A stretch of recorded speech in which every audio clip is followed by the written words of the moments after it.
பாகிஸ்தான் கூட ஒரு மேட்சை ஜெயிச்சு Indian women's team T20 world கப்பில் முன்னேற நிலையில் நேற்று சவுத் ஆஃப்ரிக்கா கூட தோற்று இந்த டோர்னமெண்ட்டை விட்டு வெளியேற நிலமையில இருக்காங்க. இந்த மேட்ச்சில் அவங்க தோத்ததுனால அடுத்த மேட்ச்சில் ஆஸ்திரேலியா கூட கண்டிப்பாக ஜெயிச்சா தான் செமிஃபைனல் போக முடியும் அப்படிங்கிற நிலமையில இப்போ இந்தியன் உமன்ஸ் டீம் இருக்காங்க.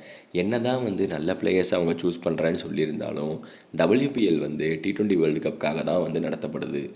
அங்கே நல்லா பெர்ஃபார்ம் பண்ணுற பிளேயர்ஸை இந்தியன் டீமில் எடுக்கணும். ஃபார் எக்ஸாம்பிள் ஐபிஎல்லில் விளையாண்ட மென்ஸ் பிளேயர்ஸை கண்டிப்பாக இந்தியன் டீமுக்கு எடுத்து அவங்க நல்லா விளையாடினதை நம்ம பார்த்துருக்கோம். அந்த மாதிரி உமன்ஸ் டீமில் பண்ணுறது கிடையாது. பழசான பிளேயர்ஸையே எடுத்து அவங்களுக்கே திரும்பி திரும்பி சான்ஸ் கொடுத்து மேட்ச் முக்கியமான டைமில் தோக்குறாங்க. இவங்க ஒன் டே வேர்ல்டு கப் ஜெயிச்சது லக்கு தான் அப்படிங்கிறத மறுபடியும் மறுபடியும் ப்ரூவ் பண்ணுறாங்க. நேற்றும் செலெக்ஷனில் ரொம்ப மிஸ்டேக்ஸ் பண்ணியிருந்தாங்க. ஒரு நல்ல ஃபாஸ்ட் பவுலர் இருந்தும் அரணா ஃபாஸ்ட் பவுலர்லாம் வச்சு விளையாண்டு ஒஸ்ட்டு கேப்டன்சி.